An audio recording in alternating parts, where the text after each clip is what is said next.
जैसे ही उन वश में किए गए साधकों ने घेरे को छुआ, वे पीछे की ओर फिंक गए, लेकिन फिर भी उन्होंने उसे पार करने की कोशिश जारी रखी। ध्रुव को तुरंत समझ आ गया, ये घेरा उनके लिए एक जेल है। उसने महसूस किया। उसने उन संघर्ष करने वाले साधकों की परवाह नहीं की और इसके बजाय मंदिर परिसर के भीतर सबसे बड़े कक्ष की ओर सीधे चल दिया। यह विशाल कक्ष 50 मीटर से अधिक ऊंचा था, जिसका बाहरी हिस्सा सुनहरा था और गुंबद अंडाकार था। प्रवेश द्वार पर 6 लाल स्तंभ गर्व से खड़े थे और क्षेत्र लोहे की रेलिंग से घिरा था। ध्रुव कक्ष के सामने की सीढ़ियों पर चढ़ा। दरवाजे के ऊपर एक पट्टिका पर लिखा था, प्रायश्चित कक्ष। उसने थोड़ा माथा सिकोड़ा, फिर चूं-चूं की आवाज के साथ सिंदूरी दरवाजों को धकेला और अंदर कदम रखा। कक्ष कई कमरों में विभाजित था। जिस कमरे में उसने पहले प्रवेश किया, उसमें सामने 3 मूर्तियां प्रमुखता से खड़ी थीं। बाईं ओर से दाईं ओर। पहली मूर्ति पूरी तरह से भूरी थी, सिवाय इसके चेहरे के नक्काशीदार हिस्सों के जो कोयले जैसे काले थे। दोनों हाथ ऊपर उठे हुए थे, बायां पैर जमीन पर था जबकि दायां पैर आगे की ओर उठा हुआ था। उस आकृति के शरीर पर सुनहरे रिबन लिपटे हुए थे। मध्य की मूर्ति एक आंख वाला अकेला भेड़िया थी। उसके बाल अग्नि जैसे लाल थे और वह एक मंच पर लेटी हुई मुद्रा में थी जो कुछ हद तक बुद्ध जैसी थी। उससे एक डरावनी और विचित्र अनुभूति हो रही थी। दाईं ओर की मूर्ति काले रंग की माला और गहरे रंग का चोगा पहने एक भिक्षु की थी। उसका पूरा शरीर काला था, जिसमें उसकी बाहें, आंखें और होंठ शामिल थे, जो स्पष्ट रूप से श्रृंगार से रंगे गए थे। उसके कान विशेष रूप से बड़े थे, जो उल्टे पत्तों की तरह लटके हुए थे। ये लोग यहाँ आखिर किसकी पूजा कर रहे हैं? ध्रुव ने उलझन में बुदबुदाया। उसी क्षण कमरे में एक खांसी गूंजी। एक बगल के कमरे से चोगे में एक वृद्ध बाहर निकला। उसका चेहरा पीला और बीमार सा था, वह कमजोर लग रहा था। तुम कौन हो? वृद्ध ने तीखे स्वर में पूछा। वह स्पष्ट रूप से सतर्क था। मैं बस पहाड़ से गुजर रहा एक यात्री हूँ, ध्रुव ने शांति से जवाब दिया। मुझसे मजाक मत करो, पहाड़ सील है, तुम यहाँ ऊपर कैसे आए? वृद्ध ने ठंडे स्वर में पूछा। उसके शरीर से देवनाड़ी अवस्था की शक्ति विकीर्ण हो रही थी क्योंकि वह ध्रुव को सावधानी से देख रहा था। मैं 9 लोक क्षेत्र की ओर जा रहा हूँ और इस जगह से गुजरा और मुझे कोई मुहर नहीं दिखी, ध्रुव ने उत्तर दिया। 9 लोक क्षेत्र तक पहुँचने के लिए तुम्हें कोई और रास्ता लेना चाहिए था। ये पहाड़, श्वेत ऋषि पर्वत, वर्षों से सील है। क्या तुम्हें यह नहीं पता? वृद्ध ने कहा। मैं यहाँ पहले कभी नहीं आया, मैं दूसरों के साथ आया हूँ, ध्रुव ने कंधे उचकाते हुए कहा। फिर उसने पूछा, आप गुरुदेव अनंत हैं? यदि तुम मेरा नाम जानते हो तो तुम स्पष्ट रूप से केवल कोई राहगीर नहीं हो, अनंत ने संदेह से अपनी आंखें सिकुड़ते हुए कहा। शांत हो जाए, आपके शिष्य नीलकंठ ने मुझे बताया था, ध्रुव ने जवाब दिया। वही तुम्हें यहाँ लाया था, अनंत ने बुदबुदाते हुए कहा और चुप हो गया। वह दुविधा में लग रहा था और ध्रुव को उससे हत्या की भावना महसूस हुई। वृद्ध ध्रुव को मारने और उसे छोड़ देने के बीच संघर्ष कर रहा था, लेकिन एक लंबी खामोशी के बाद उसने आह भरी। आज रात यहीं रुक जाओ, सुबह सबसे पहले निकल जाना, अनंत ने धीमी आवाज में कहा। ये कृष्ण दानव मंदिर वास्तव में काफी जीवंत है, ध्रुव ने एक कुटिल मुस्कान के साथ कहा। चले जाओ और जो कुछ भी तुमने देखा उसे भूल जाओ, तुम्हारे लिए यही बेहतर होगा, अनंत ने उत्तर दिया। इसमें शामिल मत हो, बस ऐसा व्यवहार करो जैसे कुछ हुआ ही नहीं। तो आप कुछ भी स्पष्ट नहीं करने वाले? ध्रुव ने पूछा। क्या फायदा, बस यहीं चुपचाप रहो, अनंत एक प्रार्थना चटाई पर पालथी मारकर बैठ गया और धीरे धीरे जाप करने लगा। ध्रुव ने उसे मजबूर नहीं किया। यदि वृद्ध बात नहीं करना चाहता था तो उसे जोर देने का कोई मतलब नहीं था। लेकिन वह उन जीवों के बारे में अभी भी उत्सुक था जिनकी वे पूजा कर रहे थे। वह कक्ष से बाहर नहीं गया बल्कि इसके बजाय अन्य कमरों की जांच की। अनंत ने उसे रोकने की कोशिश नहीं की। प्रत्येक कमरा एक जैसा था, अजीब जीवों की मूर्तियों से भरा हुआ जिनके बारे में ध्रुव ने कभी नहीं सुना था। ये बिल्कुल भी किसी मंदिर जैसा महसूस नहीं हो रहा था। रात खामोशी में बीत गई। जैसे ही भोर हुई, मंदिर का घंटा फिर से 3 बार गूंजा। अनंत पूरी रात वहीं बैठा रहा था। जब घंटा गूंजा तो वह खड़ा हुआ और ध्रुव के साथ कक्ष से बाहर निकला। गुरुदेव, एक आवाज आई और एक भारी शरीर वाला साधक प्रकट हुआ। ध्रुव ने उसे पहचान लिया। यह उन्हीं वश में किए गए लोगों में से एक था जिसे उसने कल रात घेरे के माध्यम से भागने की कोशिश करते देखा था, बिल्कुल नीलकंठ की तरह। गुरुदेव, यहाँ कोई बाहरी व्यक्ति है। उस साधक ने ध्रुव को हैरानी से देखा। इस बारे में चिंता मत करो, बस आज सुबह प्रायश्चित कक्ष की सफाई करो, अनंत ने शांति से कहा। वह साधक सिर हिलाते हुए एक छोटी सी धुन गुनगुनाते हुए कक्ष में प्रवेश कर गया। ध्रुव ने गौर किया कि उस व्यक्ति का व्यवहार कल रात से पूरी तरह अलग था, जैसे उसका व्यक्तित्व ही बदल गया हो। यह मंदिर और भी दिलचस्प होता जा रहा है, ध्रुव ने मुस्कुराहट के साथ बुदबुदाया। अनंत ने कोई जवाब नहीं दिया। वह ध्रुव को वापस सुदूर अतिथि कक्ष ले गया और समूह को तुरंत जाने के लिए कहा।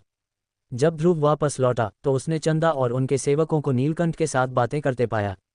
चंदा दीदी, आपने मुझे क्यों बांधा था? नीलकंठ ने उलझन में पूछा। इससे पहले कि वह जवाब दे पाती, ध्रुव और अनंत अंदर आ गए। गुरुदेव, नीलकंठ पुकारा। वह थोड़ा पीछे हट गया।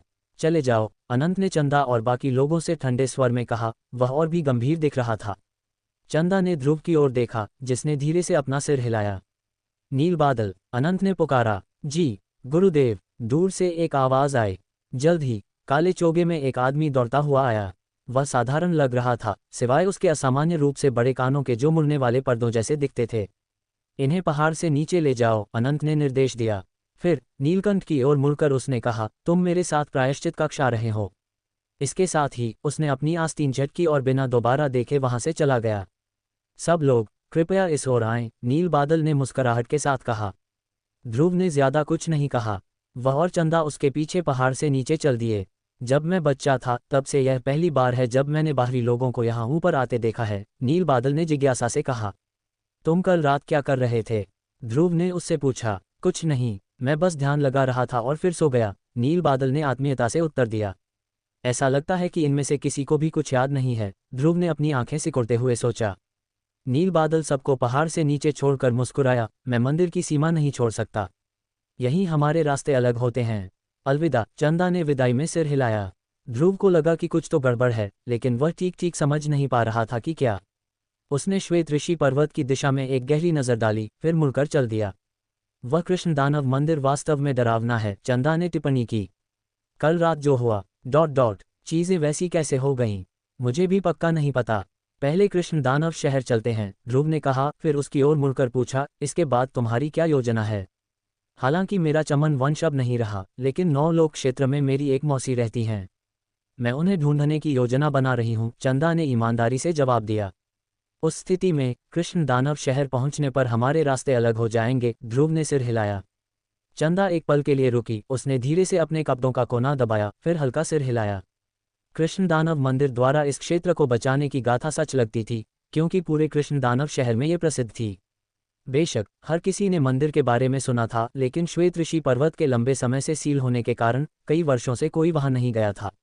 नागशिखर पर्वतमाला से 9 लोक क्षेत्र तक पहुंचने के लिए श्वेत ऋषि पर्वत को पार करने की आवश्यकता नहीं थी, पास में ही एक पहाड़ी रास्ता मौजूद था। खड़ी ढलान होने के बावजूद उन्होंने दोपहर तक इसे पार कर लिया। सुदूर आकाश में कृष्ण दानव शहर की रूपरेखा धीरे धीरे उभरी। वह किसी विशाल दानव जैसा लग रहा था, उसका शरीर काले लोहे जैसा था, जो धरती पर गर्व से खड़ा था। जैसे ही ध्रुव शहर के द्वारों के पास पहुंचा, वह भीतर के दृश्यों को मध्यम रूप से देख पा रहा था। शहर की ऊंची दीवारों के ऊपर छोटे छोटे दानवों की अनगिनत मूर्तियां खड़ी थीं, जिनमें से प्रत्येक के भाव और रूप अनोखे थे। उन्हें देखकर ध्रुव को उन आकृतियों की याद आ गई जिनकी पूजा कृष्ण दानव मंदिर में की जाती थी। शहर के भारी द्वार पूरी तरह खुले थे। दोनों दरवाजों के बीच एक छोटी दानव मूर्ति कुंडी का काम कर रही थी। भीतर का चहल पहल वाला दृश्य आश्चर्यजनक रूप से सुकून देने वाला था। सड़कें भीड़भाड़ वाली थीं, व्यापारी चिल्ला रहे थे और लोग मोलभाव कर रहे थे। आप कहाँ जा रहे हैं, कुमार? चंदा ने पूछा। मैं शून्य घाटी जाने की योजना बना रहा हूँ, ध्रुव ने उत्तर दिया। लेकिन मैं क्षेत्र से परिचित नहीं हूँ, इसलिए जानकारी जुटाने के लिए कुछ समय शहर में ही रुकूंगा। ये ठीक रहेगा। मुझे पहले अपनी मौसी को संदेश भेजना है, चंदा ने कहा। वे काफ़ी दूर रहती हैं और मैं अब अकेले यात्रा करने की हिम्मत नहीं करती। मैं तब तक इंतज़ार करूंगी जब तक वे किसी को मुझे लेने के लिए नहीं भेजती। चलिए पहले आराम करने के लिए कोई सराय ढूंढते हैं। ध्रुव सहमत हो गया और उन दोनों ने शहर में एक सराय ढूंढ ली और 2 अलग अलग कमरे बुक किए। चंदा ने अपने साथ आए उन सेवकों पर भरोसा न करते हुए उन सबको विदा कर दिया। ध्रुव जैसे ही अपने कमरे में पहुंचा, बेताल की आकृति धीरे से प्रकट हुई। ठीक है, बोलो, क्या चल रहा है? ध्रुव ने पूछा। कृष्ण दानव मंदिर में और शहर की दीवारों पर जो मूर्तियां हैं, वे हमारी प्राचीन राक्षस जाति की नकल हैं, बेताल ने समझाया। भले ही मुझे वहां कोई राक्षसी ऊर्जा महसूस नहीं हुई, फिर भी मैं उन आकृतियों को पहचानता हूं। दानव मूर्तियां? ध्रुव दंग रह गया। हाँ, वे अभी अभी बने राक्षस हैं, बहुत कमजोर, बेताल ने उत्तर दिया। कृष्ण दानव मंदिर के लोगों के बारे में क्या तुम बता सकते हो कि उनके साथ क्या हो रहा है? ध्रुव ने पूछा। ठीक ठीक तो नहीं, बेताल ने कुछ पल सोचने के बाद कहा। उनके भीतर एक प्रकार की ऊर्जा है जो हमारी राक्षसी आभा के बहुत समान है, लेकिन पूरी तरह वैसी नहीं है। संभावना है कि इसी अजीब आभा के कारण उनकी वह स्थिति हुई है। चीजें निश्चित रूप से दिलचस्प होती जा रही हैं, ध्रुव ने कहा। कृष्ण दानव मंदिर निश्चित रूप से कुछ छिपा रहा है। यदि आप चाहें तो मैं जाकर जांच कर सकता हूं, अराजकता ने प्रस्ताव दिया। जल्दी नहीं है, शून्य घाटी से लौटने के बाद हम धीरे धीरे इसकी जांच करेंगे, ध्रुव ने उत्तर दिया। कृष्ण दानव शहर के बारे में स्वयं में कुछ विशेष असामान्य नहीं था। दोपहर में ध्रुव ने शून्य घाटी के बारे में जानकारी जुटाई। वह शहर से 300 मील पूर्व में स्थित थी। उस घाटी की शून्य काष्ठ और शून्य पत्तियां पूरे 9 लोक क्षेत्र में बहुत मूल्यवान थीं और आसमान छूती कीमतों पर बिकती थीं। इस कारण से कई स्वतंत्र साधक खतरों के बावजूद वहां जाने का जोखिम उठाते थे, इस उम्मीद में कि वे अमीर बन जाएंगे। हालांकि पिछले 2 वर्षों में कई प्रमुख शाही वंशों ने घाटी तक पहुंच को नियंत्रित करना शुरू कर दिया था। स्वतंत्र साधकों पर पूरी तरह प्रतिबंध नहीं लगाया गया था, लेकिन प्रवेश के लिए उन्हें एक अनुमति पत्र की आवश्यकता होती थी। अनुमति पत्र केवल बड़े शहरों में जारी किए जाते थे और कृष्ण दानव शहर उनमें से एक नहीं था। अपनी जान जोखिम में डालने वाले कई लोगों द्वारा वर्षों की खोज के बाद भी किसी ने शून्यचित वानर जैसे जीवों को देखने की सूचना नहीं दी थी। फिर भी ध्रुव को विश्वास था कि नमन उससे झूठ नहीं बोलेगा। वे वानर निश्चित रूप से अत्यंत दुर्लभ होंगे। एक बार जब उसने घाटी के नक्शे और जानकारी इकट्ठा कर ली तो ध्रुव अपनी शक्ति साधना फिर से शुरू करने के लिए सराय लौट आया। शाम को वह चंदा के निमंत्रण पर उसके साथ रात के खाने में शामिल हुआ। क्या तुम्हें पता है, चंदा ने खाना खाते हुए कहा, मैंने कृष्ण दानव मंदिर के बारे में पूछताछ की थी। तुमने क्या सुना? ध्रुव ने पूछा। मंदिर और ये शहर दोनों ही किसी भी गुट के नियंत्रण में नहीं हैं, उसने समझाया। बहुत पहले कृष्ण दानव नाम की कोई चीज़ वास्तव में थी, लेकिन वह बहुत कम समय के लिए रही। इससे पहले कि शाही वंश प्रतिक्रिया दे पाते वे गायब हो गए। उसने उत्साह के साथ जोड़ा, और कृष्ण दानव मंदिर को पहले श्वेत ऋषि मंदिर कहा जाता था, बिल्कुल उस पहाड़ की तरह। वह कृष्ण दानव क्या था? ध्रुव ने पूछा। क्या तुम्हें पता चला? वास्तव में नहीं, उस समय बहुत कम लोगों ने उसे देखा था। अधिकांश लोग भूल चुके हैं। चंदा ने अपना सिर हिलाया। ठीक है, बेहतर होगा कि ज्यादा गहराई में न उतरें। ऐसी चीजों का परिणाम कभी अच्छा नहीं होता, ध्रुव ने चेतावनी दी। समझ गई, चंदा ने सिर हिलाया। मुझे बस नन्हे नीलकंठ के लिए बुरा लग रहा है। उसे मुझ पर छोड़ दो, ध्रुव ने कहा। बाहर आसमान धीरे धीरे काला हो गया। सराय अभी भी चहल पहल से भरी थी। अधिकांश मेहमान मुख्य हॉल में बैठे बातें कर रहे थे। कृष्ण दानव शहर के ऊपर बादलों के बीच से एक धुंधला चांद झांक रहा था। तभी बाहर से एक कपकपी पैदा करने वाली चीख गूंजी। वह आवाज़ भयानक थी, जिसने सराय के शोर को चीर दिया और वहां अचानक सन्नाटा छा गया। वह क्या था? किसी ने अपना प्याला नीचे रखा और माथा सिकोड़ा। पता नहीं, चलो चलकर देखते हैं। इससे पहले कि कोई हिल पाता, खून से लथपथ एक व्यक्ति लड़खड़ाते हुए सराय के अंदर आया। वह व्यक्ति प्रवेश द्वार के ठीक पास गिर गया और फर्श पर बेहोश होने से पहले उसके मुंह से केवल एक शब्द निकला, बचाओ। ये सब क्या हो रहा है? सराय के मालिक ने घबराहट में चिल्लाकर पूछा। उसके तुरंत बाद बाहर से धीमी गुर्राहट की एक लहर गूंजी। वे आवाजें इतनी डरावनी थीं कि रीढ़ में सिहरन पैदा कर दें।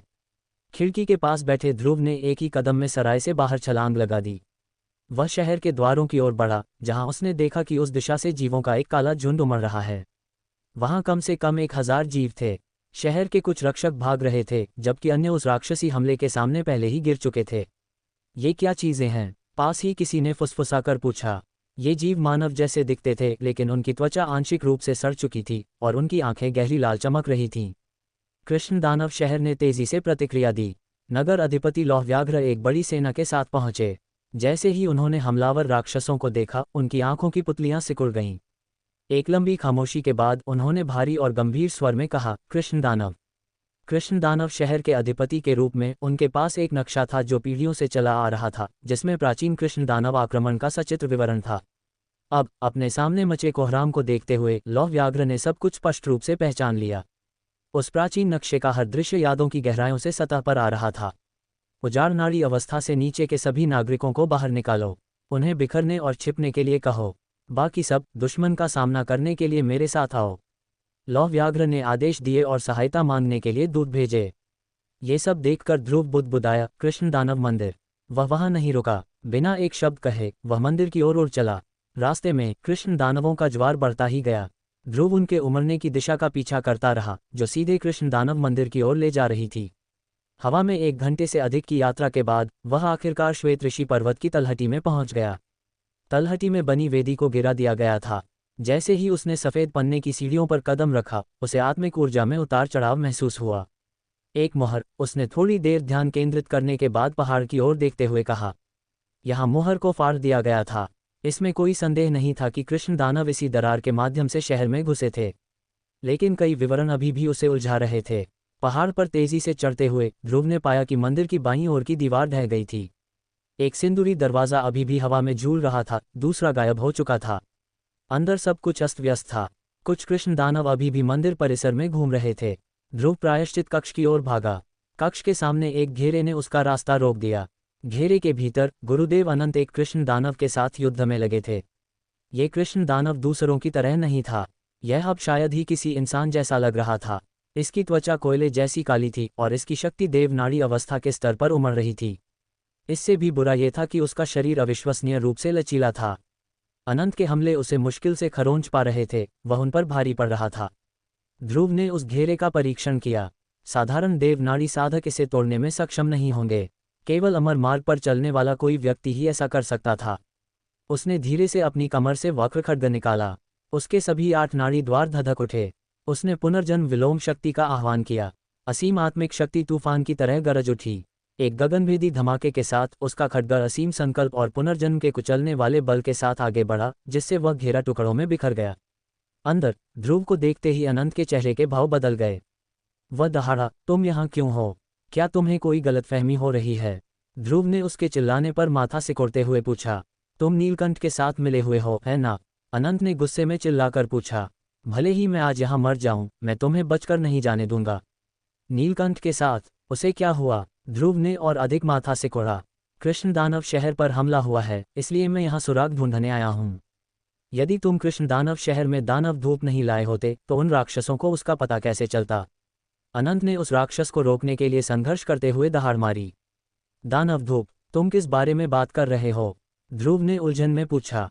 तभी उसके दिमाग में कुछ कौंधा। उसने जल्दी से अपने चोगे से एक पोटली निकाली जो नीलकंठ ने कल उसे दी थी, कथित तौर पर अच्छे भाग्य के आशीर्वाद के लिए। उसे खोलने पर एक तीखी खुशबू फूट पड़ी। अंदर एक महीन काला पाउडर था। ये दानव धूप का पाउडर है। अभी भी इनकार कर रहे हो? अनंत ने कहा। कृष्ण दानवों ने इसकी महक से यहाँ तक का पीछा किया है। उस क्षण ध्रुव ने पूरी कहानी की कड़ियाँ जोड़ना शुरू कर दिया। पहाड़ पर एक सीलबंद रचना थी। वे श्वेत ऋषि पर्वत पर ऊपर पहुंचे ही कैसे थे, और पहुंचने के तुरंत बाद वे नीलकंठ से मिले जिसने उन्हें वे पोटलियां दी। चलो बात करते हैं, आखिर चल क्या रहा है? ध्रुव ने शांति से कहा। उसने उस राक्षस पर एक नज़र डाली जो अभी भी अनंत से लड़ रहा था, और फिर खड्ग चला दिया। उसका खड्ग हवा को चीरते हुए चिल्लाया और उसने उस राक्षस को सफाई से 2 टुकड़ों में काट दिया। अनंत सदमे में रुक गया, फिर उसे जल्दी ही एहसास हुआ कि क्या हुआ था। तुम उनके साथ नहीं हो? उसने फिर से पूछा। यदि मैं तुम्हें मरा हुआ देखना चाहता तो तुम अभी खड़े नहीं होते, ध्रुव ने सपाट स्वर में कहा।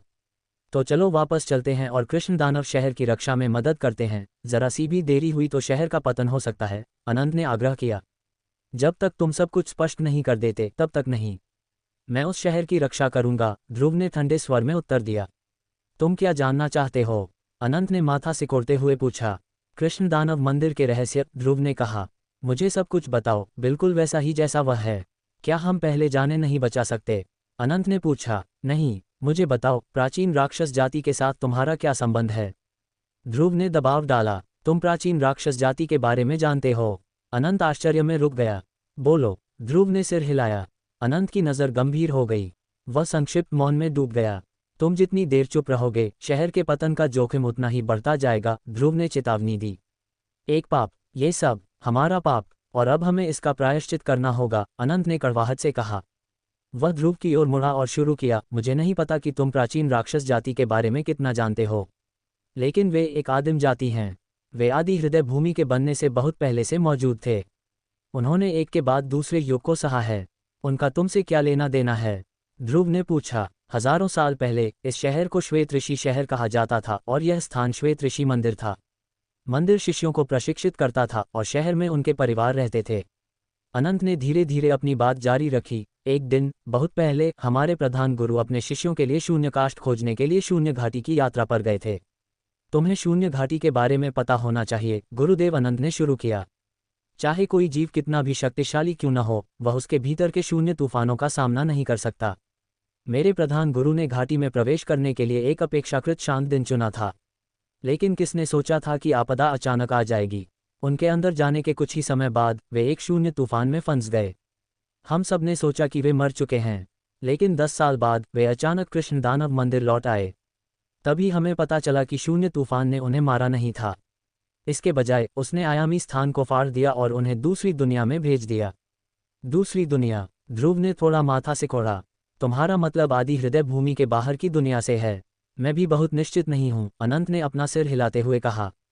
लौटने के बाद प्रधान गुरु अक्सर खुद से बड़बड़ाते रहते थे। उन्होंने कहा कि ब्रह्मांड अनगिनत दुनियाओं से बना है। आदि हृदय भूमि को एक लघु संसार माना जाता है, जबकि बाहरी स्वर्ग एक महान संसार का हिस्सा है। हर कोई मार्ग से परे जाने की, नियति की नदी से बचने की कोशिश करता है, लेकिन अंत में ये केवल एक व्यक्तिगत संघर्ष है। अनंत ने आगे कहा, उस दूसरी दुनिया में उन्हें प्राचीन विरासत का एक स्थल मिला।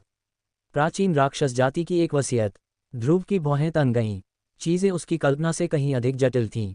वह पहली बार था जब हमें राक्षस कहे जाने वाले इन जीवों के बारे में पता चला। उस स्थल में उनकी साधना की कई पद्धतियां और नाड़ी तकनीकें थीं। अनंत कुछ देर के लिए रुका, फिर उसने आह भरी। सारी त्रासदी प्राचीन राक्षस मार्ग नामक एक पुस्तिका से शुरू हुई। प्राचीन राक्षस मार्ग, ध्रुव ने मन ही मन दोहराया और सोचा कि वह बाद में बेताल से इस बारे में पूछेगा। प्राचीन राक्षस जाति के पास पाताली बल नामक एक अनूठी आत्मिक शक्ति होती है। उस पुस्तिका के अनुसार जो कोई भी पाताली बल की साधना कर सकता है, उसे प्राचीन राक्षस जाति द्वारा मान्यता दी जाएगी। और यह पाताली बल उच्च श्रेणी का होता है। इसकी साधना का अर्थ है व्यक्तिगत शक्ति में एक विशाल उछाल, अनंत ने समझाया। ध्रुव ने सिर हिलाया। हालांकि दीप्तिमान पत्थर पाताली बल के स्वाभाविक कार थे, फिर भी यह अग्नि जैसी सामान्य तत्वों वाली ऊर्जाओं से कहीं बेहतर था। तो इस तरह कृष्ण दानव बने? ध्रुव ने अनुमान लगाया। अनंत ने सिर हिलाया। शक्ति के प्रति हमारे जुनून ने प्रधान गुरु को पाताली बल के साथ प्रयोग शुरू करने के लिए प्रेरित किया। वह एक लंबे समय तक शांत रहा और फिर एक एक शब्द करके बोला। प्रयोग को गुप्त रखने के लिए उस समय श्वेत ऋषि मंदिर केवल एक छोटा संप्रदाय था। हमने बाहरी लोगों पर परीक्षण करने की हिम्मत नहीं की। इसलिए हम श्वेत ऋषि शहर के परिवारों की ओर मुड़े। शिष्यों ने विरोध नहीं किया। ध्रुव ने माथा सिकोड़ते हुए पूछा। आखिरकार शहर के वे लोग उनके अपने परिवार थे। श्वेत ऋषि मंदिर ने खुद को सील कर लिया। सभी विरोधियों को पकड़ लिया गया और परीक्षण विषयों में बदल दिया गया, अनंत ने दर्द में कहा। हर कोई जुनून में था। उनका मानना था कि पाताली बल के साथ मंदिर दुनिया की सबसे मजबूत शक्तियों में से एक बन सकता है। अभी किए गए सभी बलिदान सार्थक होंगे। ये तो अति है, ध्रुव बुदबुदाया और अपना सिर हिलाया।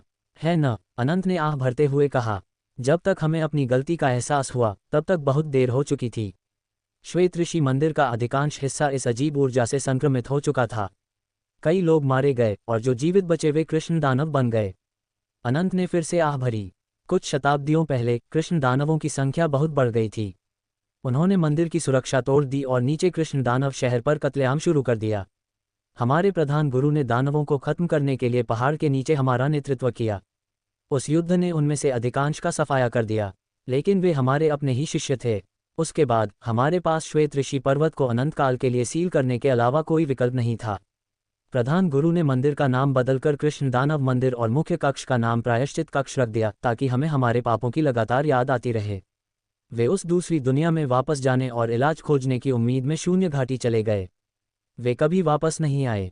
सदियां बीत चुकी हैं। मैं अब मंदिर का अधिपति हूं और मुझे डर है कि मैं कृष्ण दानव मंदिर में बचा एकमात्र समझदार व्यक्ति हूं। वर्तमान कृष्ण दानव कहाँ से आए? ध्रुव ने पूछा। जब मैं कल आया था तो मंदिर में केवल 1 दर्जन लोग थे। वे शिष्य दिन के दौरान अभी भी पाताली बल के प्रभाव का विरोध कर सकते हैं। केवल रात में ही वे बदलते हैं। इसीलिए मैं उन्हें दिन के उजाले में बाहर जाने देता हूँ। बाकी जिन्होंने अपना विवेक पूरी तरह खो दिया है, उन्हें मैंने भूमिगत जेल में बंद कर रखा है। मुझे नीलकंठ के बारे में बताओ, ध्रुव ने कहा। वह एक दुखद बच्चा है। उसके माता पिता उस कृष्ण दानव तांडव के दौरान मारे गए थे। उसे भी काट लिया गया था और वह पाताली बल से संक्रमित हो गया था। तब वह एक बच्चा ही था। मैंने अपनी पूरी ताकत से उसे बचाया और उसे एक शिष्य के रूप में स्वीकार किया, इस उम्मीद में कि मैं उसे अच्छे से पालूंगा। लेकिन किसी तरह उसे पता चल गया कि वास्तव में तब क्या हुआ था। वह तब से इस जगह को नष्ट करने की साजिश रच रहा है। तो मैं बस उसका एक मोहरा था। ये तो बढ़िया है, ध्रुव ने हल्की हंसी के साथ कहा।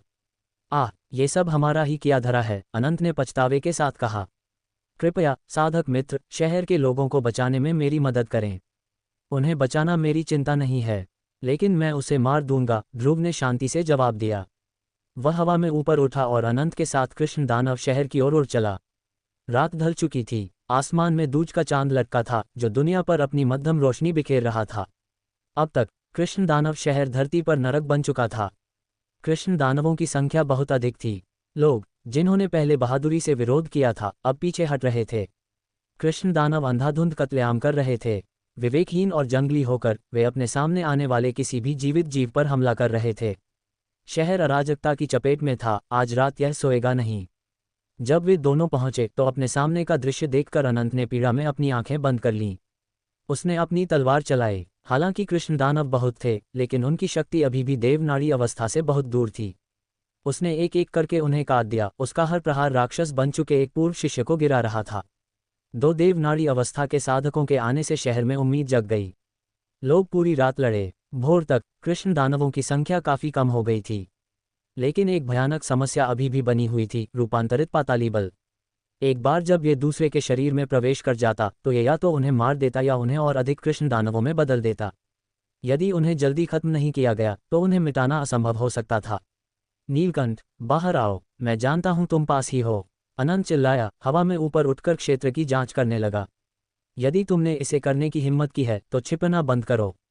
मुझे छिपने की कोई जरूरत नहीं है। जो वास्तव में छिप रहा है वह तुम हो। शहर के बाहर से एक आवाज गूंजी। अनंत ने उधर देखा और काले चोगे में नीलकंठ को देखा। ऊंची ढलान पर खड़े नीलकंठ के चारों ओर एक दर्जन से अधिक कृष्ण दानव थे। ये कृष्ण दानव शक्तिशाली आभा विकीर्ण कर रहे थे और चुपचाप खड़े होकर चारों ओर से उसकी रक्षा कर रहे थे। अंधेरे में छिपने वाले डरपोक, नीलकंठ ने तिरस्कार के साथ थूका। कृष्ण दानव शहर की सच्चाई, तुम लोग इसे और कब तक दफन रखने की योजना बना रहे हो? तुम्हें उस बारे में कैसे पता? अनंत ने माथा सिकोड़ते हुए पूछा। तर्क के अनुसार जब तक कोई इस बारे में बात नहीं करता, रात में बदलने वाले शिष्यों को अगले दिन कुछ भी याद नहीं रहता था। यदि तुम नहीं चाहते थे कि दूसरों को पता चले तो तुम्हें ऐसा करना ही नहीं चाहिए था, नीलकंठ ने ठंडे स्वर में उत्तर दिया। इन दशकों के बाद तुम खुद को मेरा शिक्षक कहने की हिम्मत करते हो। तुम इसके योग्य नहीं हो। हम इस पर बात कर सकते हैं, अनंत ने कहा। हमने जो पाप किए हैं उनकी जिम्मेदारी मैं लूंगा। इन कृष्ण दानवों को छोड़ने की कोई जरूरत नहीं है। निर्दोषों को कष्ट नहीं होना चाहिए। निर्दोष हो या न हो, उससे मेरा क्या लेना देना? नीलकंठ ने गुस्से में कहा। मैं ये सुनिश्चित करूंगा कि कृष्ण दानवों की सच्चाई पूरी दुनिया को पता चले। मैं कृष्ण दानव मंदिर को पूरी तरह नष्ट कर दूंगा। तुम लोग हजारों साल तक धिक्कारे जाने के लायक हो। अगर बात ऐसी ही है तो तुम्हारे गुरु के रूप में मेरे पास कदम उठाने के अलावा कोई विकल्प नहीं है। अनंत ने अपना सिर हिलाया। देवनाड़ी अवस्था की ऊर्जा उसके चारों ओर उमड़ पड़ी और उसने नीलकंठ पर दमनकारी प्रहार किया। नीलकंठ ने ठंडी हुंकार भरी। उसी क्षण उसके चारों ओर एक काली आभा घूमने लगी। वह आभा उसकी पीठ के पीछे एक मुड़े हुए भयानक चेहरे में बदल गई। पाताली बल, अनंत चिल्ला उठा। वह तुरंत सब समझ गया। तुमने प्राचीन राक्षस मार्ग में महारत हासिल कर ली है, तुम्हें वह तकनीक कहाँ से मिली? हैरान हो, नीलकंठ ने उपहास किया और अपना हाथ हिलाया। उसका पाताली बल बाहर की ओर उमड़ा और पास के दर्जन भर कृष्ण दानवों को अपनी चपेट में ले लिया। इन कृष्ण दानवों ने हजारों वर्षों तक दमन सहा था और उनका पाताली बल भयानक स्तर तक पहुंच गया था। अपनी आभा के साथ उन्हें उलझाकर नीलकंठ उन्हें नियंत्रित करने में सक्षम लग रहा था। उनका पाताली बल हिंसक रूप से उमड़ पड़ा और वे अनंत पर झपट पड़े। अनंत को घिरा हुआ देखकर नीलकंठ ने उपहास किया। मेरे प्रिय गुरुदेव, मुझे आशा है कि आप मेरे द्वारा आपके लिए तैयार किए गए उपहार का आनंद लेंगे। क्या ये दुनिया से तुम्हारा प्रतिशोध है? पीछे से एक शांत आवाज आई। नीलकंठ सदमे में पीछे कूदा और मुड़ गया। ध्रुव चुपचाप कदम दर कदम उसके पीछे आ गया था। तुम हो, नीलकंठ ने हल्की हंसी के साथ कहा। मुझे वास्तव में तुम्हारा धन्यवाद करना चाहिए। अकेले नियंत्रित करने के लिए कृष्ण दानव बहुत अधिक थे। यदि तुम शहर में दानव चूर्ण नहीं लाए होते तो मैं ये युद्ध शुरू नहीं कर पाता। तो नरक में जाकर मेरा धन्यवाद करना, ध्रुव ने आगे बढ़ते हुए कहा। नीलकंठ की नजरें सिमट गईं। उसने अपना दाहिना हाथ उठाया और पास से एक गरजते हुए कृष्ण दानव को बुलाया। ध्रुव ने बस अपना हाथ हिलाया। उसने अपना खड्ग छाया अधिपति निकाला तक नहीं। शून्य से खड्ग प्रकाश की एक शानदार लहर फूटी जिसने उस कृष्ण दानव को सफाई से दो टुकड़ों में काट दिया। नीलकंठ की पुतलियां घबराहट में सिकुड़ गईं। इससे पहले कि वह प्रतिक्रिया दे पाता, ध्रुव की आकृति ओझल हो गई। वह आंखों के पीछा करने की गति से भी तेज चल रहा था। अगले ही क्षण वह नीलकंठ के ठीक सामने प्रकट हुआ और उसका गला पकड़कर उसे हवा में उठा लिया। तुमने मुझे एक मोहरे की तरह इस्तेमाल किया, ध्रुव ने ठंडे स्वर में कहा। तुम कौन हो? नीलकंठ का दम घुटने लगा। मैं कौन हूं यह मायने नहीं रखता। मायने ये रखता है कि मैं बहुत नाराज हूं, ध्रुव ने शांति से कहा। कृपया उसे जाने दें, अनंत चिल्लाया। वह आखिरकार आसपास के कृष्ण दानवों से मुक्त हो गया था। ओह, ध्रुव ने अपना सिर घुमाया। मैं आपसे उसे न मारने की विनती करता हूं, अनंत ने कहा। मैं उसके बदले अपनी जान देने के लिए तैयार हूँ। मुझे तुम्हारे मेरे सामने नेक बनने के नाटक की ज़रूरत नहीं है। नीलकंठ ने तिरस्कार किया। बच्चे, मैं मानता हूँ कि हमने गलतियाँ की, भयानक गलतियाँ। मैं कभी भी परिणामों से बचना नहीं चाहता था, अनंत ने गंभीरता से कहा। मैंने इन सभी वर्षों में प्रायश्चित करने के लिए काम किया है। अतीत को मिटाने के लिए नहीं, बल्कि बचे हुए समय में जो मैं कर सकता हूँ वह करने के लिए। तुम एक संत की तरह बात करते हो, लेकिन तुम्हें लगता है कि मुझे नहीं पता। नीलकंठ ने ठंडे स्वर में कहा। इन सभी वर्षों में तुम चुपके से कृष्ण दानवों पर प्रयोग जारी रखे हुए हो। तुम कभी नहीं रुके। नहीं, अनंत ने सिर हिलाया। मैं अपने फायदे के लिए पाताली बल विकसित करने की कोशिश नहीं कर रहा था। मैं उनके शरीर से पाताली बल निकालने का रास्ता खोज रहा था, ताकि उन्हें सामान्य जीवन में वापस लाया जा सके। फिर वह ध्रुव की ओर मुड़ा और विनती की, महाशय, यदि आप उसे नहीं छोड़ेंगे तो मैं बस एक चीज़ मांगता हूँ। इससे पहले कि आप उसे मारें, उसे मुझे मारने दें। इस तरह उसका प्रतिशोध पूरा हो जाएगा और मैं शांति से मर सकूंगा। ये देखते हुए कि ध्रुव ने विरोध नहीं किया, अनंत ने अपनी तलवार नीलकंठ को थमा दी। उसने अपनी आंखें बंद कर लीं और कहा, आगे बढ़ो, मुझे मार डालो, मैं बहुत पहले से मुक्ति के लिए तैयार हूँ। नीलकंठ ने धीरे से तलवार ली। वह उस गुरु को घूरता रहा जो मौत के लिए इतना व्याकुल था। वह काफी देर तक चुप रहा। अंत में उसने तलवार एक तरफ फेंक दी और धीरे से कहा, अगर मरने से पिछले पापों का प्रायश्चित हो सकता तो इस दुनिया में कोई विलेन नहीं बचता। उद्धरण चिन्ह डॉट डॉट डॉट। क्या तुम दोनों का नाटक खत्म हो गया? ध्रुव ने बेरुखी से कहा। तुम्हें मुझे मारने की जरूरत नहीं है, मैं पहले से ही मर रहा हूँ, नीलकंठ ने शांति से जवाब दिया। क्या तुम जानते हो कि मैंने प्राचीन राक्षस मार्ग कैसे सीखा? नहीं, अनंत ने सिर हिलाया। चूंकि प्रधान गुरु इसे वापस लाए थे, इसलिए कोई भी इसे सिद्ध करने में सफल नहीं हुआ। इन सभी वर्षों के प्रयास के बाद भी ये बेकार ही रहा।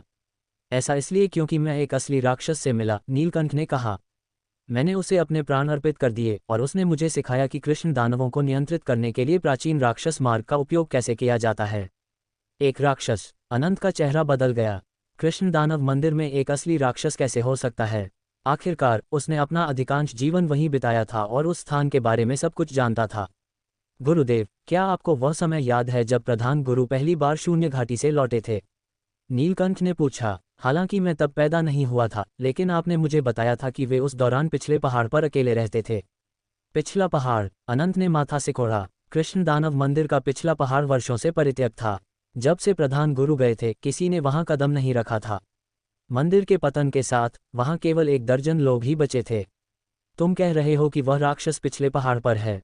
अनंत ने पूछा। लगभग 6 महीने पहले एक सुबह मैं जागा और मैंने खुद को पिछले पहाड़ पर पाया, नीलकंठ ने समझाया। मैं गलती से उस गुफा में पहुंच गया जहां प्रधान गुरु रहते थे।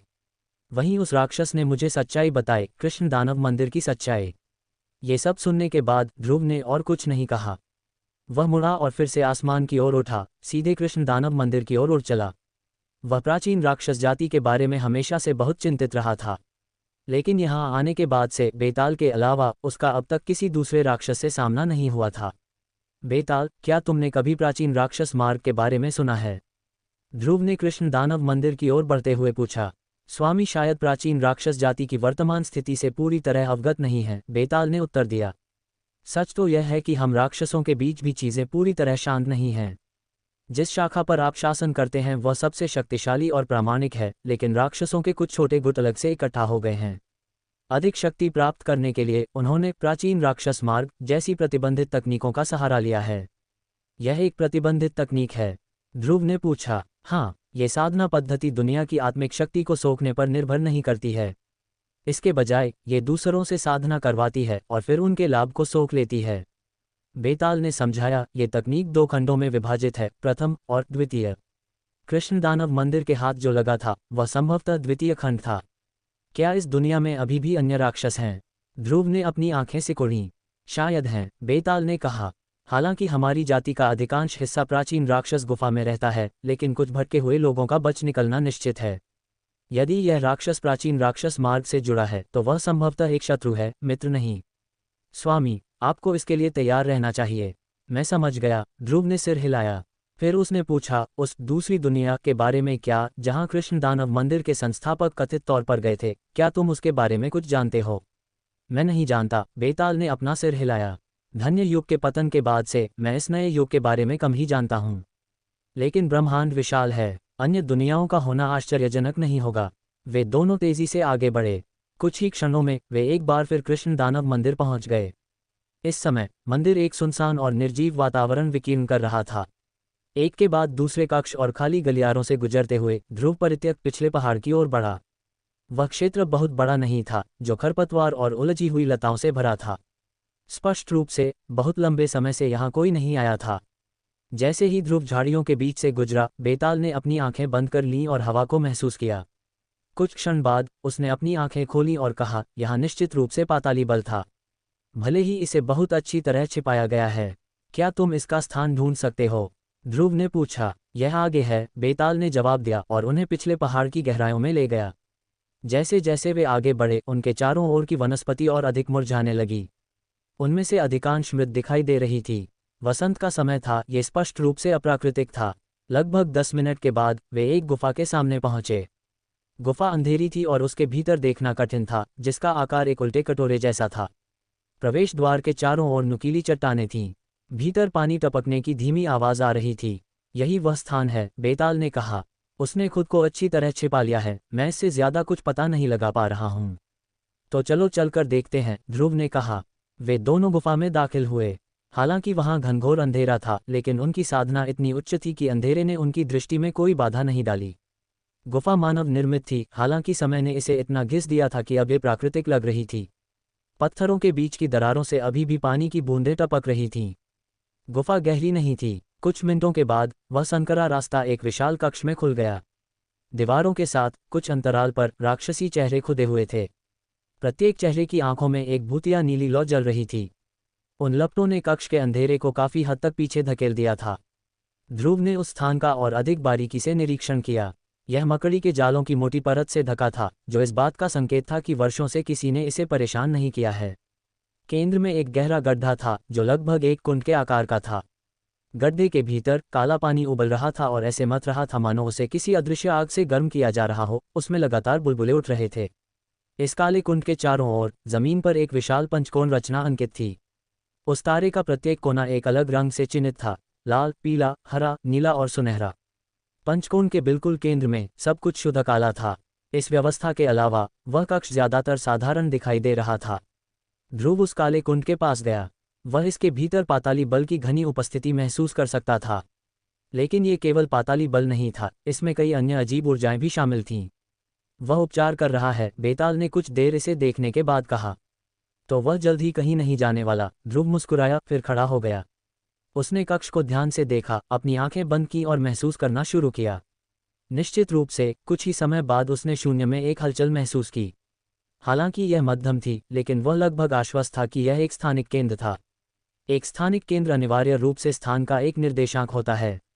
शून्य के माध्यम से एक स्थान से दूसरे स्थान पर जाने के लिए आपको इस प्रकार के निश्चित बिंदु की आवश्यकता होती है। चलो अंदर चलते हैं, ध्रुव ने बेताल से कहा। उन दोनों ने अपने सामने के स्थान के ताने बाने को फाड़ दिया और उसमें कदम रखा। ध्रुव अपने चारों ओर शून्य का दबाव महसूस कर सकता था।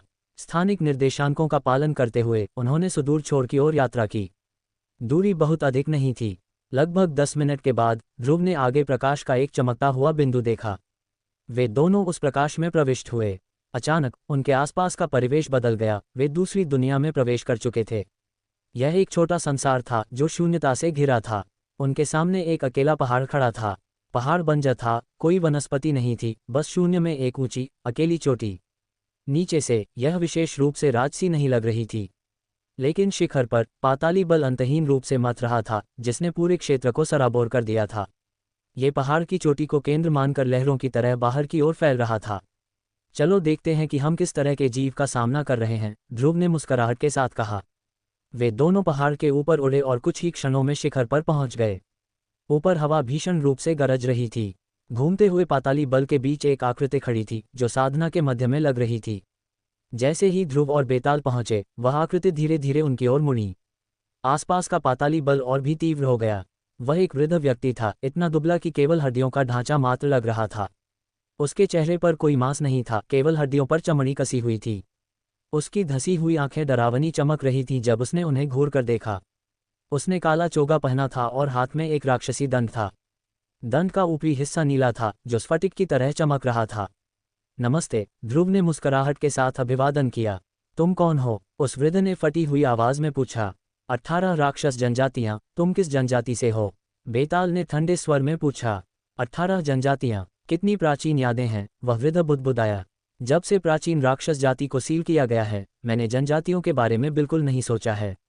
मेरा नाम अब राक्षस 13 है। तुम बिल्कुल सही समय पर आए हो।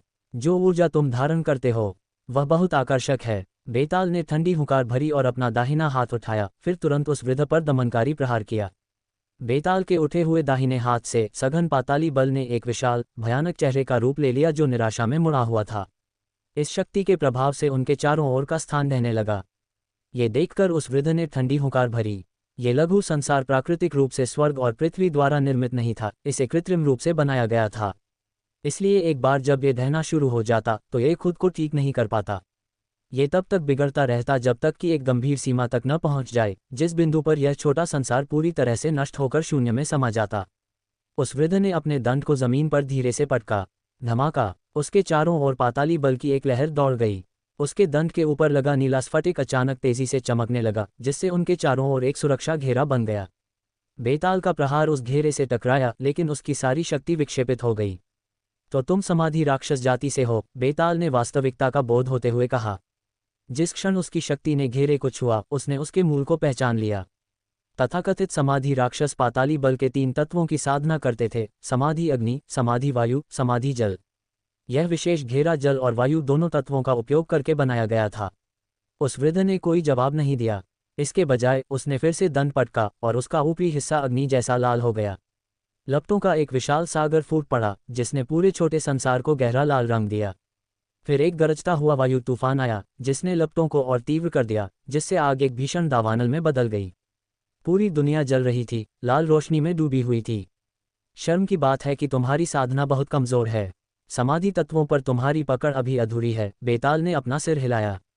यदि तुम्हारे कुलपिता यहाँ होते तो शायद यह एक बराबरी की लड़ाई होती। बेताल ने अपने हाथ के एक साधारण झटके के साथ अपनी हथेली के चारों ओर मार्ग ऊर्जा की लहरें घुमाईं।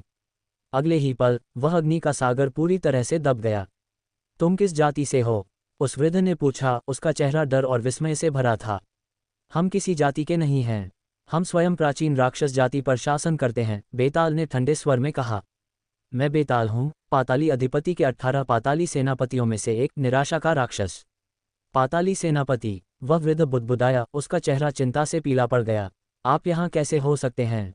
क्या प्राचीन राक्षस गुफा को बहुत पहले सील नहीं कर दिया गया था? तो तुम भूले नहीं हो? बेताल ने हुंकार भरी। उस युग की आपदा के बाद मैं गंभीर रूप से घायल हो गया था और तब से यहीं उपचार कर रहा हूँ। मैंने कई वर्षों से यह स्थान नहीं छोड़ा है, राक्षस 13 ने जल्दी से समझाया। कृष्ण दानव मंदिर में जो हुआ उसके पीछे तुम थे? ध्रुव ने बगल से पूछा। हाँ, राक्षस 13 ने उत्तर दिया। जब उनके संस्थापक मुझे अमर भूमि से वापस लाए तो मेरे पास अपनी चोटों से उबरने के लिए इसके अलावा कोई विकल्प नहीं था। वे शक्ति के लालची थे, इसलिए मैंने लाभ उठाया। मैं केवल जिज्ञासावश कृष्ण दानव मंदिर के बारे में पूछ रहा हूँ, ध्रुव ने कहा। क्या तुम किसी और राक्षस से मिले हो? नहीं, महान प्रलय के बाद मैं अकेला ही जागा, राक्षस 13 ने सिर हिलाया। लेकिन एक चीज है जो शायद आप नहीं जानते। प्राचीन राक्षस जाति का पवित्र खजाना, राक्षस आह्वान नभ आवरण वृक्ष, अभी भी अमर भूमि पर है। मैं उसे प्राप्त नहीं कर सका और न ही आप कर पाएंगे जब तक कि आप स्वयं पाताली अधिपति को नहीं ढूंढ लेते। पूर्वज वृक्ष अमर भूमि पर है? बेताल ने आश्चर्य से पूछा। मैंने सोचा था कि यह प्रलय में नष्ट हो गया। लगता है हमें अमर भूमि की यात्रा करनी होगी। हम उस पर बाद में विचार करेंगे। मैं तुम्हारे लिए चीजें कठिन नहीं बनाऊंगा, ध्रुव ने शांति से कहा। बस कृष्ण दानव मंदिर के लोगों के शरीर से पाताली बल निकाल दो। राक्षस 13 ने बिना किसी विरोध के सिर हिलाया। वैसे भी मेरी चोटें काफी हद तक ठीक हो चुकी हैं। चलो चलते हैं, ध्रुव ने बेताल की ओर मुड़ते हुए कहा। रुकिए कुमार, राक्षस 13 ने पीछे से पुकारा। उसने अपना हाथ हिलाया और उस छोटे संसार का स्थान पूरी तरह ढह गया। शून्य से एक शुद्ध काली घोड़ा गाड़ी बाहर निकली। गाड़ी को एक काला पशु खींच रहा था। उसका सिर घोड़े जैसा था, लेकिन उसके पीछे बड़े काले पंख फैले हुए थे जो आसमान पर छतरी की तरह दिख रहे थे। उसका शरीर परतों में बटे ढाल जैसे बालों से ढका था। उसके माथे से एक पिच काला सींग निकला हुआ था और उसकी गहरी छायादार आंखें ध्रुव को ध्यान से देख रही थीं। यह एक निशात्रास है जो एक जीवित मृत युद्ध घोड़े से विकसित हुआ है, राक्षस 13 ने मुस्कुराहट के साथ कहा। मैंने देखा कि आपकी यात्रा के लिए आपके पास कोई गाड़ी नहीं थी। ये खाली पड़ी है, मैं इसे आपको भेंट करना चाहता हूँ। ध्रुव ने निशात्रास को देखा और बिना कुछ कहे मुस्कुराया। ये वास्तव में एक दुर्लभ और उत्कृष्ट सवारी थी जो संभवतः पिछले युग का अवशेष थी। इसका अब तक जीवित रहना उल्लेखनीय था, लेकिन इस गाड़ी में सारथी की कमी है, राक्षस 13 ने विनम्रतापूर्वक जोड़ा। भगवान बेताल जैसे पाताली सेनापति स्पष्ट रूप से ऐसे काम से ऊपर हैं। तो क्या कुमार मुझे ये भूमिका निभाने की अनुमति देंगे? ध्रुव धीरे से हंसा। स्पष्ट रूप से वह बूढ़ा राक्षस अपने लिए एक सुरक्षित स्थान सुरक्षित करने की कोशिश कर रहा था। 18 पाताली सेनापतियों में से एक होने के नाते बेताल ने ध्रुव को पूरा सम्मान दिखाया। ये राक्षस 13 के लिए अपना मौका आजमाने जैसा था। आखिरकार इस ढहती दुनिया में फंसे रहने में उसका कोई भविष्य नहीं था। वह उन राक्षसों में से आखिरी था जिन्हें वह जानता था अपने स्वजनों से फिर से मिलना कोई छोटी घटना नहीं थी। चढ़ जाओ फिर, ध्रुव ने मुस्कुराहट के साथ कहा और निशात्रास की गाड़ी में कदम रखा। अंदर की सजावट विशिष्ट रूप से राक्षसी थी। हालांकि गाड़ी बाहर से छोटी दिखती थी, लेकिन इसके आंतरिक भाग में एक स्थानिक रचना थी। भीतर एक बिस्तर था और एक मेज हर तरह के राक्षसी व्यंजनों से सजी थी। पूरी संरचना प्रेतकाष्ठ से बनी थी, जो राक्षसों द्वारा पसंद की जाने वाली सामग्री है, गर्म, टिकाऊ और आरामदायक। राक्षस 13 निशात्रास को आसमान में ले गया, छोटे संसार से बाहर निकलते हुए। वे पहले कृष्ण दानव शहर लौटे, जहां राक्षस 13 ने पीड़ितों के शरीर से पाताली बल निकालने के लिए प्राचीन राक्षस मार्ग के मूल खंड का उपयोग किया। हालांकि यह तरीका खतरनाक था, लेकिन इसने उन्हें जीवित रहने का एक मौका दिया। शून्य घाटी जाने से पहले उन्हें शून्य यात्रा अनुमति पत्र प्राप्त करने के लिए निकटतम प्रमुख शहर में रुकने की आवश्यकता थी। कृष्ण दानव शहर के पास सबसे बड़ा शहर मीनार शहर था। निशात्रास पर सवार होकर राक्षस 13 ने वसंत की हवा की गर्माहट के बीच मीनार शहर की ओर गाड़ी का मार्गदर्शन किया। जब मीनार शहर की बात आती है तो नौलोक क्षेत्र की व्यवस्था को समझना जरूरी है। नौलोक क्षेत्र का अर्थ शाब्दिक भूमि या प्रांत नहीं था, बल्कि 9 विशाल शहर थे जो इस क्षेत्र में सबसे बड़े थे। उन्हें भूमि पर रणनीतिक रूप से व्यवस्थित किया गया था, जो एक दिव्य रचना के कोनों की तरह एक अद्वितीय त्रिकोणीय रक्षा नेटवर्क बनाते थे। मीनार शहर इन्हीं 9 में से एक था और सबसे प्रसिद्ध में से एक भी। जैसे ही गाड़ी मुख्य सड़क पर चली, राक्षस 13 ने खुद को एक चौड़े काले चोगे के नीचे छिपाए रखा और चुपचाप गाड़ी चलाता रहा। निशात्रास की प्रभावशाली उपस्थिति ने स्वाभाविक रूप से अनगिनत नजरें खींचीं, लेकिन किसी ने पास आने या उनका रास्ता रोकने की हिम्मत नहीं की। तो बस इसी तरह कई दर्जन दिन बीत गए। अंततः गाड़ी मीनार शहर की सीमाओं पर पहुंच गई। उस दौरान ध्रुव साधना में डूबा रहा। अपनी शक्ति पर उसका नियंत्रण अब एक नए स्तर पर पहुंच गया था। मीनार शहर किसी प्राचीन विशाल पशु की तरह लग रहा था, जो धरती पर फैला हुआ था। इस शहर का इतिहास बहुत लंबा और समृद्ध था। इसकी प्राचीन वास्तुकला से एक शक्तिशाली और कालातीत आभा निकल रही थी, जिसने पूरे शहर को घेर रखा था। शहर का पैमाना इतना विशाल था कि यह आंखों की पहुंच से कहीं आगे तक फैला था। ये चौड़ा, पुराना और इतिहास में गहराई से रचा बसा था। इस क्षेत्र के सबसे बड़े शहरों में से एक होने के नाते इसकी समृद्धि स्वतः स्पष्ट थी। निशात्रास की गाड़ी शहर के द्वारों पर धीरे से रुकी। मीनार शहर में व्यक्तिगत यात्री बिना किसी शुल्क के प्रवेश कर सकते थे। हालांकि वाहन या सवारी लाने वालों को प्रवेश कर देना पड़ता था। शहर के विशाल आकार और करोड़ों की आबादी के कारण यहाँ कड़े नियम लागू थे। राक्षस 13 द्वारा शुल्क चुकाने के बाद उसने निशात्रास को शहर के भीतर निर्देशित किया। ध्रुव की योजना सीधे उस कार्यालय जाने की थी जो शून्य घाटी में प्रवेश के लिए अनुमति पत्र जारी करता था। उसका रुकने या आराम करने का कोई इरादा नहीं था। दुर्भाग्य से जब तक वे पहुंचे, वह कार्यालय उस दिन के लिए बंद हो चुका था। उन्हें कल तक इंतजार करना होगा। ध्रुव गाड़ी से नीचे उतरा और रात गुजारने के लिए कोई जगह ढूंढने निकल पड़ा। क्या तुमने सुना? हमारे सर्वोच्च मीनार के पावन पुत्र असीम मीनार में एक भव्य कार्यक्रम की मेजबानी कर रहे हैं। हर युवा दिग्गज का स्वागत है। पावन पुत्र, तुम्हारा मतलब नकुल से है। और कौन हो सकता है? जब से उसने अपने बड़े भाई को हराया है, वह सर्वोच्च मीनार का नया पावन पुत्र बन गया है। क्या तुम्हें सच में यह नहीं पता था? मैं तो बस एक साधारण आदमी हूँ। मैं इन सब चीज़ों पर ध्यान नहीं देता। सच कहूँ तो मैंने इसके बारे में केवल इसलिए सुना क्योंकि उस लड़ाई ने काफ़ी हलचल मचाई थी। जैसे ही निशात्रास की गाड़ी वहां से गुजरी, ध्रुव ने सड़क पर हो रही यह चर्चा सुनी। नौलोक क्षेत्र के युवा दिग्गज हूँ। मैं खुद भी थोड़ा उत्सुक हूँ। ध्रुव धीरे से हंसा और राक्षस 13 की ओर मुड़ा। पता लगाओ कि असीम मीनार कहाँ है। चलो चलकर देखते हैं। राक्षस 13 ने सिर हिलाया और निशात्रास को आगे बढ़ाया। नौलोक क्षेत्र अनगिनत और अक्सर अराजक शक्तियों से भरा था। 9 सबसे बड़े शहरों में से प्रत्येक में एक महाशक्ति का निवास था। सर्वोच्च मीनार, जिसका केंद्र मीनार शहर था, इतनी शक्तिशाली थी कि वह शाही वंशों का मुकाबला कर सकती थी। हालांकि इसने कोई वास्तविक सम्राट पैदा नहीं किया था, लेकिन हर कोई जानता था कि इसके पास एक पूर्वज था जो अमर मार्ग तक पहुंचा था। सर्वोच्च मीनार के शासन वाली उपजाऊ भूमि के कई मील के दायरे में नकुल हाल के वर्षों में सबसे प्रसिद्ध व्यक्ति था। असीम मीनार के बाहर जब निशात्रास की गाड़ी रुकी तो ध्रुव नीचे उतर गया। मीनार शहर अपने नाम के अनुरूप था। रास्ते भर की समृद्धि और भव्यता ने उन बहुत कम शहरों को टक्कर दी जो उसने पहले देखे थे। असीम मीनार शहर के सबसे प्रसिद्ध स्थलों में से एक थी। इसे सर्वोच्च मीनार के नब शिखर पर्वतों के मॉडल पर बनाया गया था। दूर से देखने पर पूरी मीनार एक अकेली चोटी जैसी लग रही थी। ऊपर सफ़ेद धुंध तैर रही थी, जबकि इमारत के चारों ओर हरी टाइलें और नीली ईंटें थीं, जिनमें से प्रत्येक पर जटिल नक्काशी थी। मीनार खड़ी थी, टूटे हुए पत्थर बीच रास्ते में जम गए थे और हरे भरे पेड़ों ने ऊपरी स्तरों के एक हिस्से को ढक रखा था। यह एक इमारत की तुलना में एक वास्तविक पहाड़ की तरह अधिक लग रहा था। प्रवेश द्वार पर दोनों तरफ 4 बड़े अक्षर खुदे थे, असीम धरती, कौन करेगा राज। द्वार के ऊपर असीम मीनार शब्द अंकित थे। सुलेखन किसी दिव्य नाग की तरह लग रहा था जो स्वर्ग की ओर बढ़ रहा हो, जोरदार और प्रवाहमय, फिर भी अपनी ताकत में स्थिर।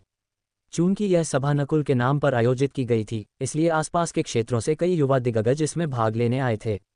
इन चर्चित दिग्गजों की एक झलक पाने के लिए बाहर साधारण नागरिकों की भीड़ जमा हो गई थी। साधकों के लिए यह बहुत कुछ नहीं था, लेकिन साधारण लोगों के लिए ये हस्तियां जीवित किंवदंतियां थीं जिन्हें वे कम ही देख पाते थे। देखो, वह ज्वाला पर्वत नभ खड्ग है। जब काले कपड़े पहने एक युवक, जिसकी पीठ पर 3 फीट का काला खड्ग था, असीम मीनार के अंदर गया तो भीड़ में कानाफूसी फैल गई। चंद्र पर्वत का ज्वाला पर्वत नभ खड्ग, उसका यहाँ होना तर्कसंगत है। वे हमेशा सर्वोच्च मीनार के सहयोगी रहे हैं। मैंने सुना है कि ये दिग्गज बहुत अभिमानी और प्रतिस्पर्धी होते हैं। ज्वाला पर्वत नभ खड्ग ने हमेशा नकुल को अपना प्रतिद्वंद्वी माना है।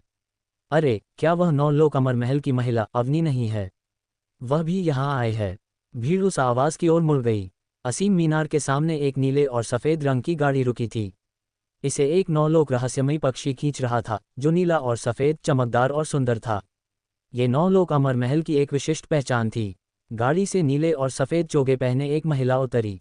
एक घूंघट ने उसके चेहरे को ढक रखा था, लेकिन उसकी परछाई से एक ऐसी आकृति प्रकट हुई जो राज्यों को हिला सकती थी। उसके बहते चोगे के नीचे उसकी पतली कमर पूरी तरह से मुड़ रही थी। उससे एक शांत आभा निकल रही थी, जैसे कोई अप्सरा नश्वर दुनिया में उतर आए हो।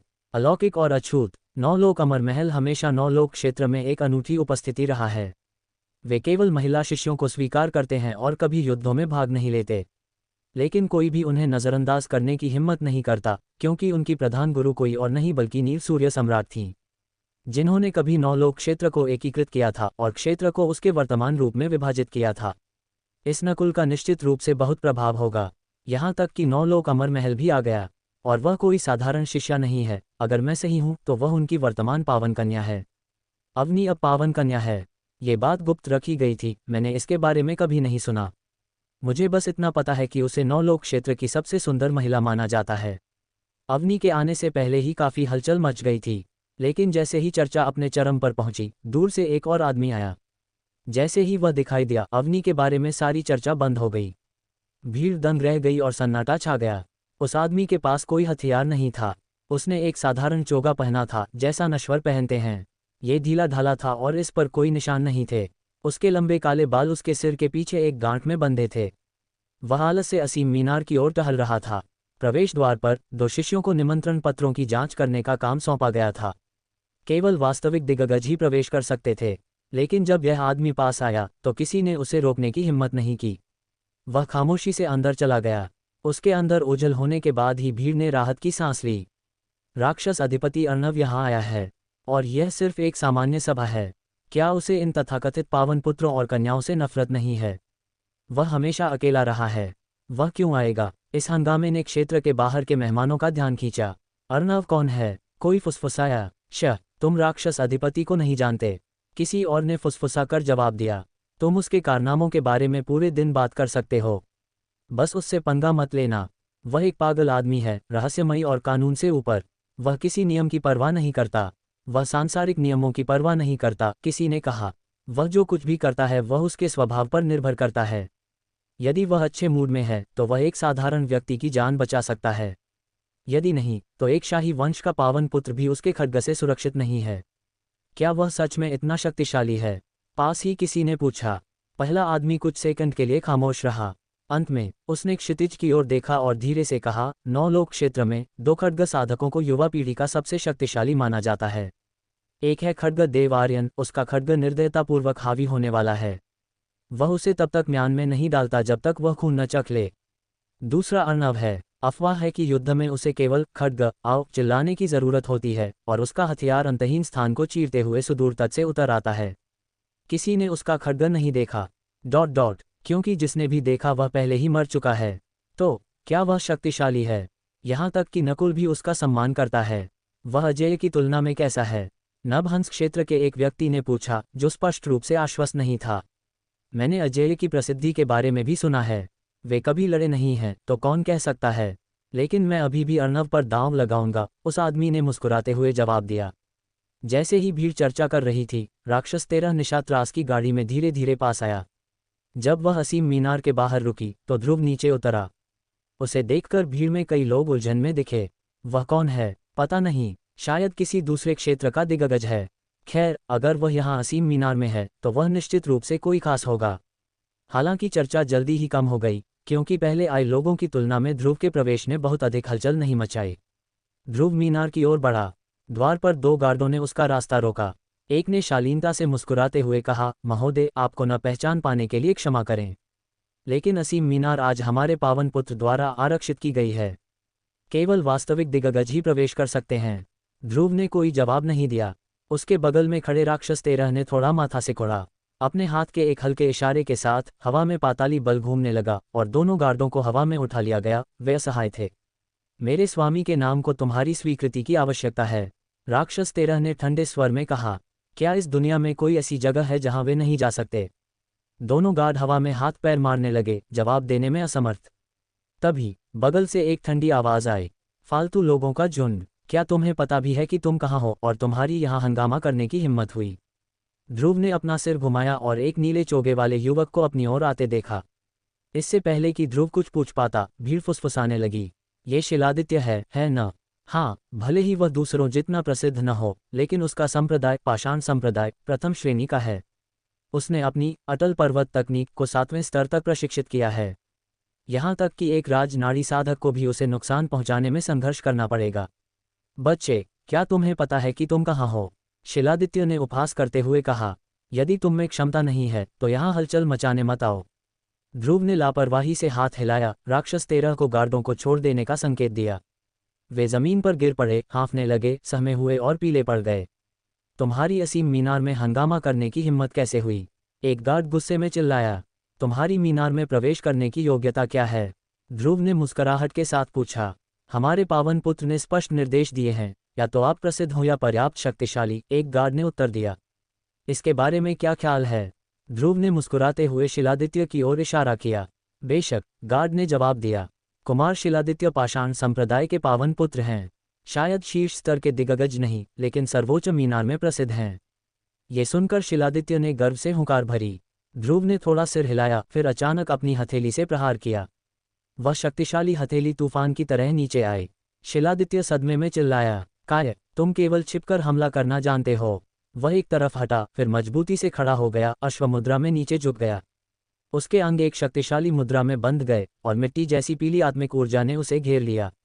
उसने अपने दोनों हाथों को आपस में जोड़ा और उन्हें अपने सिर के ऊपर ऊंचा उठाया। उसकी मुद्रा एक शक्तिशाली पर्वत के समान थी। उसके पैर जमीन में गहराई तक धंसे थे। उसकी आभा धरती के साथ विलीन हो रही थी, मानो उसका पूरा शरीर स्वयं भूमि का हिस्सा बन गया हो। अटल पर्वत। ध्रुव धीरे से हंसा, फिर उसकी हथेली फिर से गिरी। उसके चारों ओर का स्थान दबाव के कारण मुड़ गया और चटक गया। वह प्रहार बहुत भड़कीला नहीं लग रहा था, लेकिन जो दमनकारी बल वह लेकर आया वह असीम था, गिरने से पहले ही।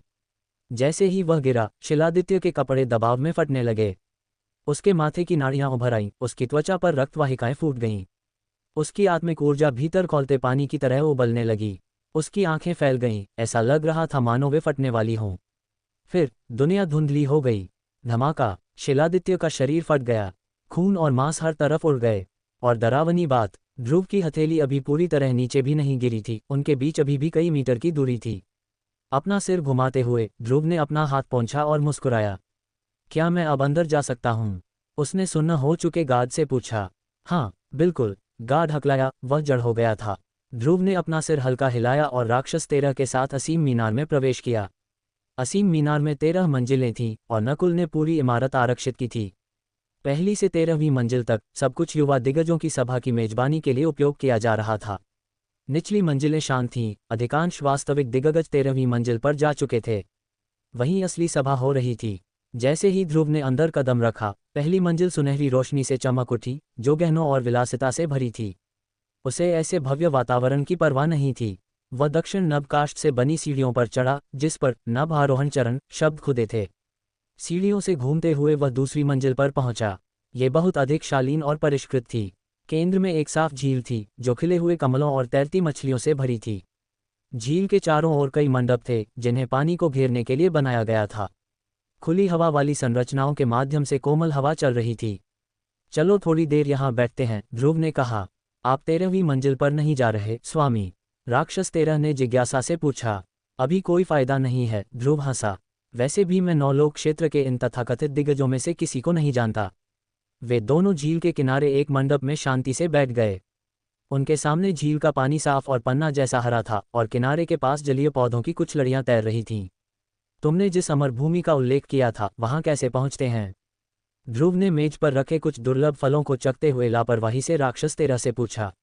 अमर भूमि एक कण संसार है जिसकी स्थानिक मोहर बहुत मजबूत है। आप अपनी इच्छानुसार वहां आ जा नहीं सकते, राक्षस 13 ने अपना सिर हिलाते हुए उत्तर दिया।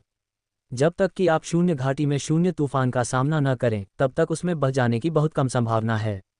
अन्यथा आपको बाहरी स्वर्ग की ओर जाना होगा और कोई दूसरा रास्ता खोजना होगा। क्या तुमने कभी शून्य चित वानर के बारे में सुना है? ध्रुव ने पूछा। कभी नहीं, राक्षस 13 ने फिर से अपना सिर हिलाया। कोई उपयोगी जानकारी न मिलने पर दोनों बेकार की बातें करते रहे।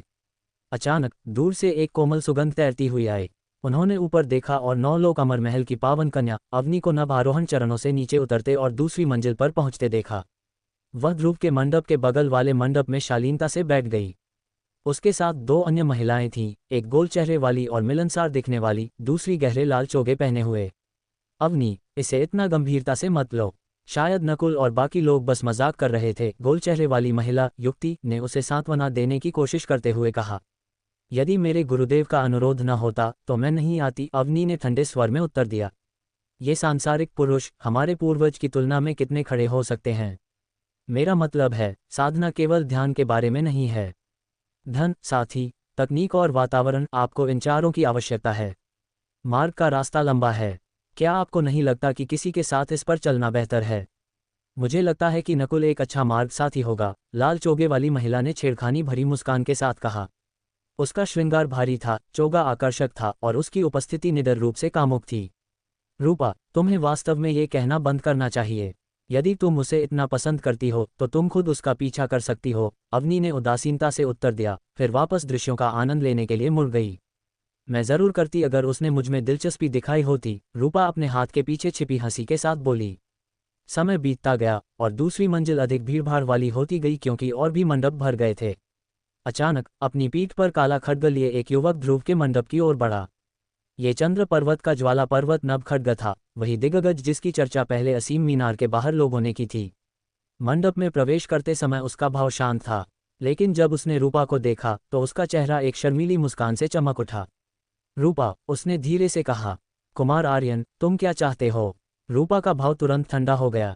ज्यादा कुछ नहीं, मैंने बस सुना कि तुम यहाँ हो और तुम्हें देखने चला आया, आर्यन ने ईमानदारी से उत्तर दिया। खैर, अगर और कुछ नहीं है तो तुम्हें जाना चाहिए। इस कुमार के साथ मेरी बातचीत में बाधा न डालें, वह मधुर मुस्कान के साथ ध्रुव की ओर मुड़ते हुए बोली। आर्यन का चेहरा काला पड़ गया। उसने ध्रुव पर एक नज़र डाली और पूछा, क्या तुम उसे पसंद करती हो? बकवास मत करो, रूपा घबराई हुई दिखी, उसके गाल गुलाबी हो गए। उसने ध्रुव की ओर देखा और फुसफुसाते हुए कहा, मुझे बस उसके साथ एक जुड़ाव महसूस हुआ, बस इतना ही। वह अभी तक सहमत नहीं हुआ है। फिर वह भागकर अपने मंडप में वापस चली गई, जिससे आर्यन वहां अकेला खड़ा रह गया। उसके चेहरे पर जटिल भाव थे। क्या अभी अभी मेरा प्रेम प्रस्ताव स्वीकार किया गया? ध्रुव ने आंखें झपकाईं, फिर धीरे से हंसा। ऐसा ही लगता है, राक्षस 13 ने सिर हिलाया। आर्यन काफी देर तक खामोशी में खड़ा रहा और फिर उसने एक लंबी आह भरी। उसने ध्रुव की ओर देखा और कहा, मुझे आशा है कि तुम उसे अच्छे से रखोगे। चिंता मत करो, मैं अपना सर्वश्रेष्ठ प्रयास करूंगा, ध्रुव ने मुस्कुराहट के साथ उत्तर दिया। पड़ोसी मंडप में अवनी ने इस दृश्य पर थोड़ा माथा सिकोड़ा। रूपा, तुम फिर से लोगों के साथ खेल रही हो। आर्यन वास्तव में समर्पित है। यदि तुम्हें कभी परवाह नहीं थी तो तुमने उसे पहले उकसाया ही क्यों? क्या यह मज़ेदार नहीं है? रूपा हंसी। दो पुरुष तुम्हारे लिए लड़ रहे हों, ऐसी कौन सी महिला होगी जो इसका आनंद नहीं लेगी? दुख की बात है कि आर्यन एक काय निकला। खड्ग दिग्गज होने का क्या फ़ायदा? उसने अपना सिर हिलाया और जोड़ा, हम महिलाओं के पास सुंदरता है, हम इसका और क्या उपयोग करें, यदि पुरुषों को गिराने के लिए नहीं। मैं तुम्हारी तरह कोई ठंडी कन्या नहीं हूँ, बड़ी बहन। आर्यन के हारे हुए भाव को देखते हुए ध्रुव राक्षस तेरह की ओर मुड़ा। तुम किसका इंतजार कर रहे हो? चूंकि वह लाल कपड़ों वाली लड़की मुझे इतना पसंद करती है तो हम उसे निराश नहीं कर सकते, है ना? देर हो रही है, जाओ एक कमरा ढूंढो और उस महिला को आमंत्रित करो। आज रात मैं उससे जीवन के अर्थ के बारे में बात करूंगा। शायद कुछ कविताएं सुनाऊं। जैसा आप चाहें स्वामी। राक्षस तेरह ने सिर हिलाया, फिर पड़ोसी मंडप की ओर चल दिया। हालांकि बाहर अभी शाम ही थी, लेकिन असीम मीनार का अंदरूनी हिस्सा जगमगा रहा था। मंडपों के चारों ओर लाल लालटेन लटके हुए थे। ऊपर धुंध के बीच से एक चमकता चांद धीरे धीरे निकला जो नीचे कोमल रोशनी बिखेर रहा था। हवा में शांतिपूर्ण संगीत तैर रहा था। राक्षस तेरह ने मंडप में कदम रखा और रूपा की ओर देखा। मेरे स्वामी आपको आमंत्रित करते हैं, उसने कहा। रूपा गर्व से मुस्कुराई, लेकिन उसने अपना सिर हिला दिया। अपने स्वामी से कहो कि आज मेरी तबीयत ठीक नहीं है। शायद किसी और समय। यह नहीं चलेगा। मेरे स्वामी ने आदेश दिया है, इसलिए मुझे उसका पालन करना होगा। बेहतर होगा कि तुम मेरे साथ चलो, राक्षस तेरह ने जवाब दिया। और अगर मैं मना करूं तो? रूपा ने आंखें सिकोड़ते हुए पूछा। राक्षस तेरह ने कोई जवाब नहीं दिया। उसके चारों ओर गहरा पाताली बल घूमने लगा और उसने उसे पकड़ने के लिए हाथ बढ़ाया। रूपा की आंखें तीखी हो गईं। उसके चोगे का लाल रेशम चमक उठा और दर्जनों आत्मिक रेशमी रिबन फूट पड़े। वे रिबन आपस में गुथ गए और राक्षस तेरह के हाथ को बांधने की कोशिश करने लगे। लेकिन समाधि अग्नि की एक चमक के साथ राक्षस तेरह का हाथ काली आग में जल उठा, जिसने रेशमी रिबनों को तुरंत राख में बदल दिया। उसने फिर से अपनी हथेली से प्रहार किया। रूपा आखिरकार घबरा गई। आर्यन, मेरी रक्षा करो, वह चिल्लाए। जैसे ही राक्षस तेरह की हथेली टकराने वाली थी, पास ही एक तीखी खनक गूंजी। हवा में खड्ग निकलने की आवाज आई। बिजली की तरह तेज खड्ग प्रकाश की एक चमक राक्षस तेरह की ओर लपकी।